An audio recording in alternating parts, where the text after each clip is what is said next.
Savvy Central Radio, drawing out the best from our guest, with your host, Christina Nitschmann.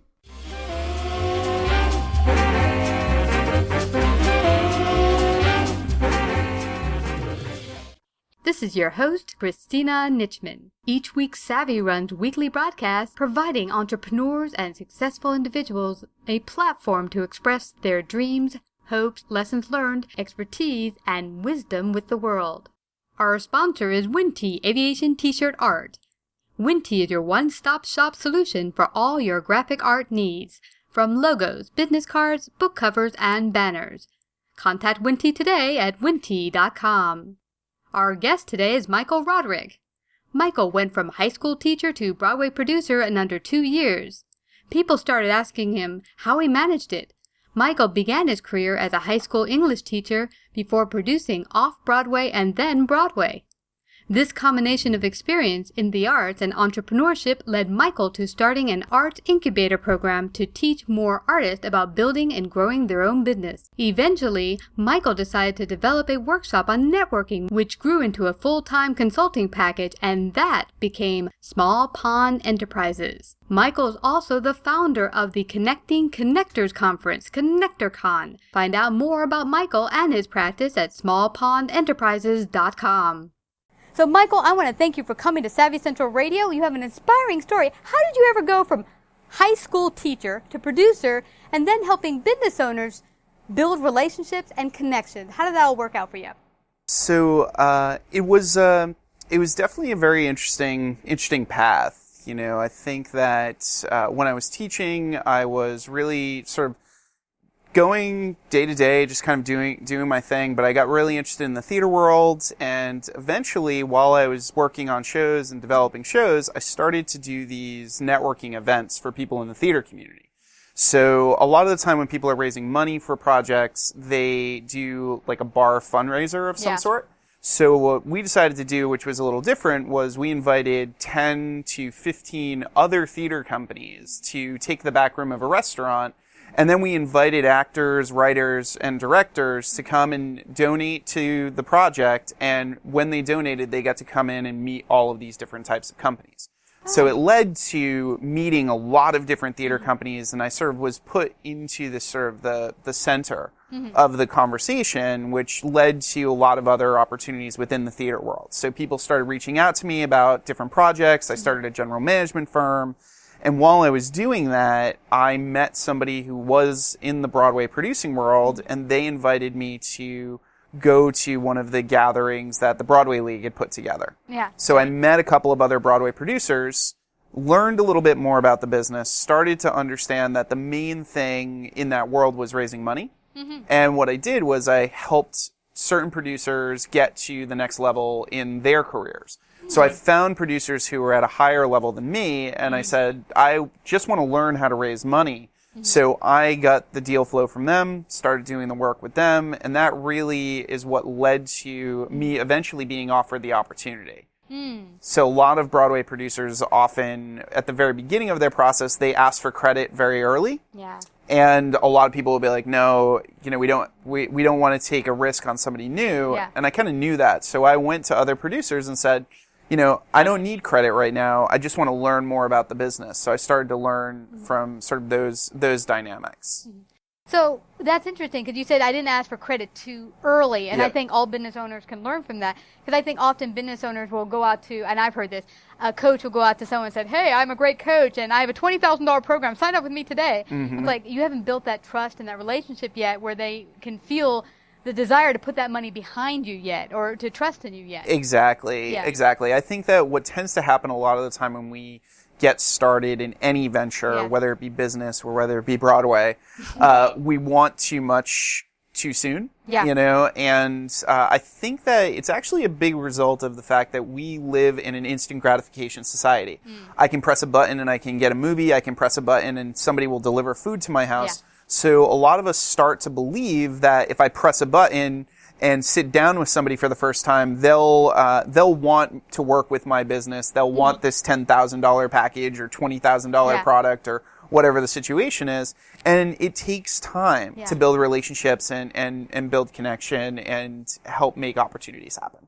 Now, I'm interested, Michael, because while you're trying to learn the ropes in producing and get your credibility up there, how did you keep the other things running in your life? Like, how did you pay rent? I mean, Yeah, well, the general management job that I sort of created, that business was very solid in terms of what it was bringing in terms of revenue, because basically there were a lot of people out there who did not want to do the producing work. So all of the behind the scenes, filling out the paperwork, dealing with all the personalities, renting spaces, all those different types of things were services that people they were looking to hire other people for. Yeah. Writers, actors, directors, they don't want to deal with all of the logistics of producing. So I was, almost every month, I was working on a different show, and in many cases they had raised a budget for that show, and then I was included in that budget. So I was running this general management business, and it was generating enough income to start to kind of move things forward. Because Broadway producers, which a lot of people don't realize, they don't actually make money until a show has recouped its investment. wow. So unless the show has made all of its money back, that's when they start actually making their money. Wow. So as a Broadway producer, you have to have another gig, or you have to have had a major hit to actually make money. So you need to have another business.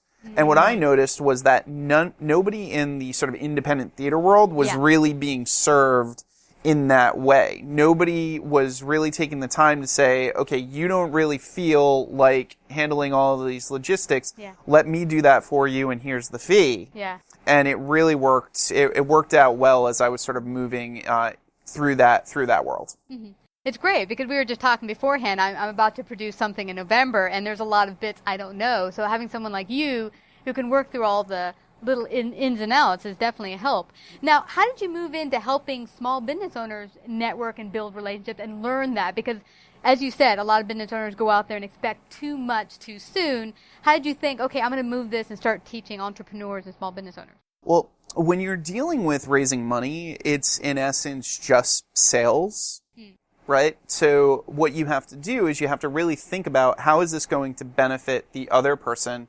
How am I going to present the information of what it is that I have in such a way that the other person sees a better future for themselves, or is just sort of excited about the opportunity? And how am I not going to scare them away within that sort of initial interaction?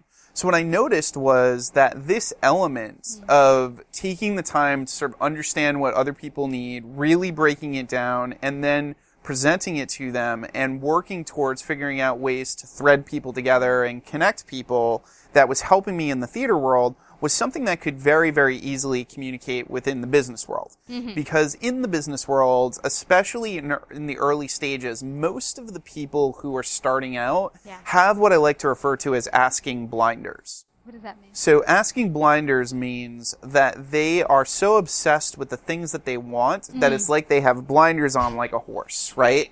So they don't actually pay attention to the person across from them. They don't ask them about what they need. They don't ask them about what they're doing or what's going to make them more successful. They spend most of their time basically selling the products and features of whatever it is that they have. The features. Yeah. And they don't necessarily know whether or not that's something that the other person is actually interested in, right? Yeah. So in that initial interaction, taking the time to really figure out, well, what are the pain points that this person's experiencing?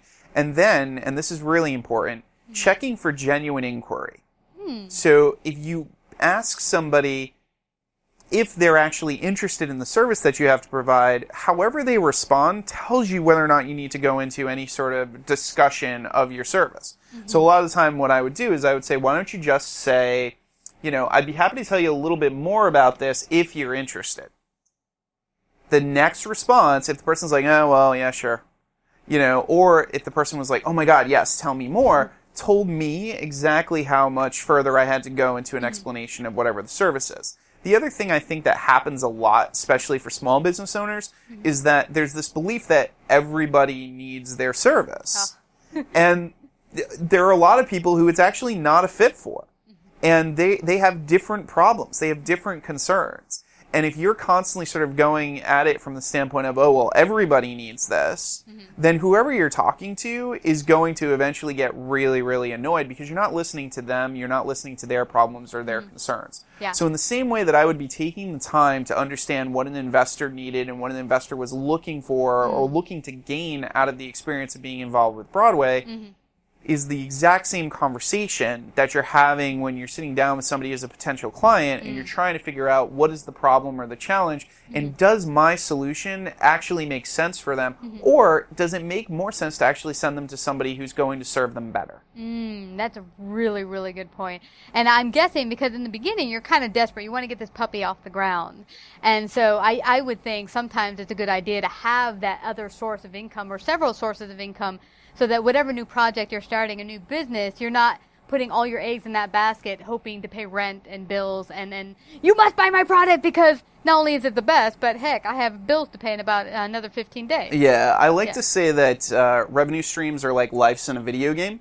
If you only have one, you're probably not going to get very far. Yeah. Right?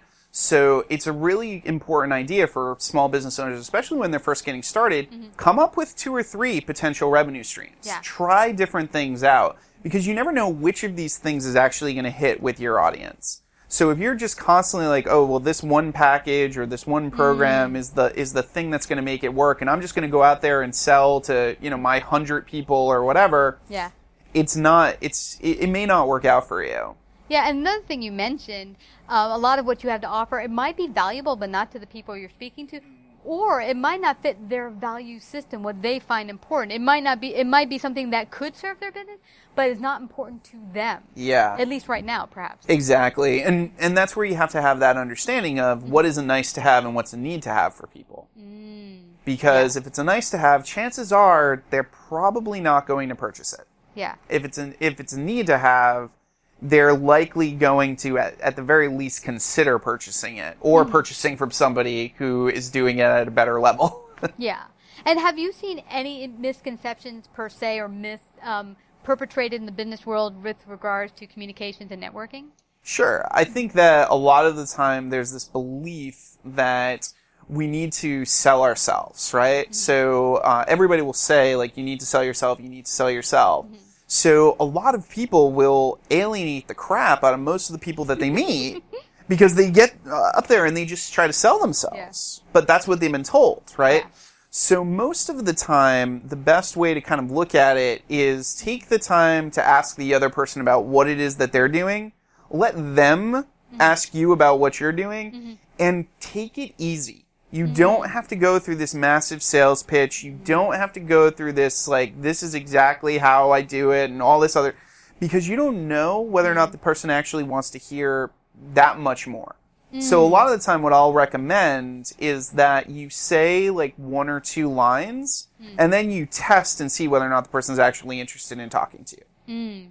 I really like that because it's focused. My biggest mistake when I started in sales is I didn't like to be pushy and to force my product on someone. So what I did is I just asked them questions about themselves and their business. Tell me everything about yourself. What's important to you? What's your passions? And then we're having a 10-hour conversation. We never talked about my product. Yep. But then, eventually towards the end of the conversation, what does Savvy do? And we do this, and we get the word out, and we broadcast for you and help people know about your message and what's important to you. I like that. But now we have to end the conversation because we've been on the phone for about 10 hours. Yeah. So what I like what you're saying here is it's very focused. It's not all over the place. It's really asking them a couple of focused questions on where they're at right now, and is it something they want to continue to hear more about your services? Exactly. And, if once you've had that conversation and you've noticed that the person's actually not interested, you can go in any other direction that you want. You can have a completely different conversation. It may be that you're going to think about people who could be good referral sources for them, or you may think about who are good referral sources for the both of you. Like you may brainstorm on that call during that, as opposed to I just went through, a 15-minute, 20-minute sales pitch, and this is something this person isn't even interested in. Right? So really taking the time to just assess genuine inquiry and give somebody a snippet. Give somebody a snippet of what it is that you do and see how they react. Because if they react positively, they're going to want to learn more. But if they don't react positively, it probably means that you don't need to tell them anymore. You don't need to go that much further.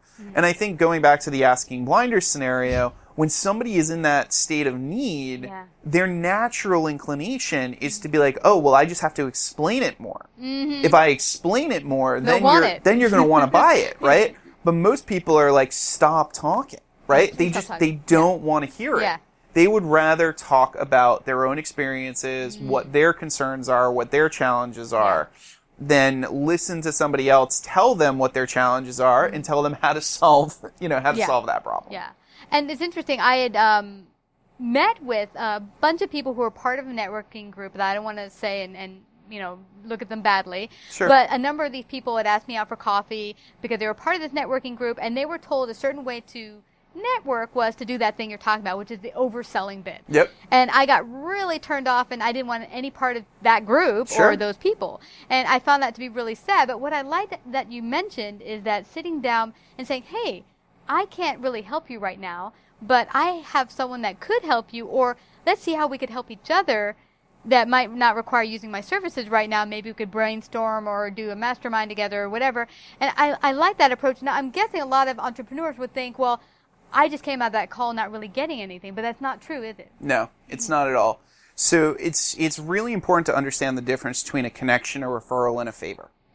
So if somebody makes a connection, they make an introduction, and they're basically saying, I think that you guys would enjoy talking to each other. They have not said that you're going into this conversation to sell. You may start a conversation with the person, and they may say that they're interested in your service, but you don't want to go into a connection conversation thinking that's a sale. Because a lot of people, they date first, right? A lot of people basically take that moment to be like, I'm trying to suss out whether or not I like you and I trust you before I even consider thinking about your service. And when I would raise money, that was a huge factor. I would sit down with people who wrote very large checks. Most of the opening conversation was never about the show or the project. It was about them. It was about what I was working on. It was about all the different things that, it was just a basic conversation. Sometimes towards the end, they'd say, I'd like to see the paperwork on this, or I'd be interested in sort of hearing more about it. But in other cases, it may be 2 or 3 times that we chatted before they even asked to know about the projects that I was working on or wanted to see something. So you have to be very, very conscious of that. Now, if it's a referral, here's the big thing, and this is the problem with a lot of the networking groups that you're talking about. A referral means that you have taken the time to talk to somebody about a product or a service. You have taken the time to figure out whether or not the person is actually in the market for that product or service, and you've also taken the time to figure out whether or not they actually want to pay money for that service. Okay. If you then send that person to the service provider, having said to them, this is what this person does, this is around the rate that they have, is that something that you can work with? And the person says yes, and you send that person to the service provider, that is a referral. But the problem is, that's not how people use with it. most of these groups, and it doesn't matter which group it is, it doesn't matter which networking group you're a part of. Most of these groups will say, oh, I sent you a referral, didn't you get it? And you get on the phone with the person has no idea who you are, they have no idea what it is that you actually do. And they don't want it. They don't want it, and they also don't want to spend money. Right? So it's really important, if you're going to be the type of person to give a legitimate referral, you've taken the time to ask this person about what the service is, how much they charge, get a sense of that idea. Now, a lot of people have sort of cagey issues around how much they charge, right? So you only encounter folks who are like, well, it depends, and it varies, and all these different types of things. Exactly. The way to just cut through all of that is to ask them, just give me an idea of what number doesn't waste your time. Great question. Love that question. Very few people will ever not give you a price point after that. Okay. It's so rare that somebody will be like, oh no, my rates still vary. No, if they have a number in their head that they want to make sure that nobody talks to them at that level, they'll tell you. That's fabulous. And then you know. And then and then when you're having a conversation with somebody, you can figure out if the price point makes sense, and then you can send that referral. Wow. And this is really interesting. I'm so glad you went here, Michael, because I've had so many people, God bless them, they love the show, and they say, hey, I've got a bunch of referrals for you. And they send people over to Savvy to be interviewed, and they're not business people. They don't care about business show, and they're not a right fit for us. And I just basically have to tell them, thank you for sending him over. Hi, so-and-so. Not a good fit. Thank you. Have a good day. Yep. And it wastes everyone's time. The person thinks they're getting a referral and they're going to get on my show, and they're not because they're not a good fit. Exactly. And, and then I feel bad. Stop sending people over that can't help me. And I generally, when someone asks me, who do you want to come to your show? Who fits? I give them an idea. Who's our perfect person? An entrepreneur, a small business owner, has wisdom and lessons to learn, share and stuff like that. So I love that you mentioned that because that's a really good point, that it's not just about sending people your way without having checked them out first. Now, there was another thing you mentioned. You mentioned referral. Connections, referrals, and favors. Favor. Now, what's that? So with favor, usually it means that the other person who you're going to make the introduction for is probably going to benefit more than the person you're making the introduction to. Okay. So the person that you're going to, that's at that higher level, you need to let them know that that's the scenario and make sure that they actually agree with that scenario. So let's take your example. Yeah. If somebody were to reach out to you and say, Christina, I know that this person might not be the best fit for the show, but my feeling is that they could be really, that they might have some ideas. They might have some ideas for you. There might be some cool things. And you also both really, really love cats. So I think that it could be fun. I think it could be a good time. Would you be open to that conversation? Now they're asking you a favor. They're basically saying, are you willing to have this conversation even though the person might not be a fit? Yeah. And then it's in your court. You can decide whether or not you feel it's a fit for you or it works for you or it's okay. Yeah. And it respects you and it respects your time. So if somebody's asking a favor, they're letting the other person know this may not work out as well. So I have one friend, he reaches out to me whenever he has a favor to ask, right? So he'll reach out to me and he'll say, this is one of my clients, here's a description of them. They're probably not actually able to be a part of the work that you do or afford the services or whatever. But as a favor to me, would you be willing to, hop on the phone with them for 15 minutes, give them some advice about this or help them with this thing? Yeah. And then it's up to me. I can then make that decision. I can say, yep, I have the time to do it. Or I can say, you know what? Right now, I'm really, really busy. It's a busy month. Could you follow up with me next month? I'm happy to do it, but I just don't have the time. I don't have the time right now. Yeah. But now imagine if that person had just sent me the email, right? They just sent me the email. They introduced the two of us, and now we're all feeling awkward in this conversation. Yeah. Right? Yeah, I've been there. Yeah. So if you take the time to establish which of those three it is, connection, referral, or favor, and you talk to the person ahead of time, you're going to save yourself so much time. The biggest mistake that I see that I see made in sort of this networking business world is that people misconstrue the idea of introductions as always adding value.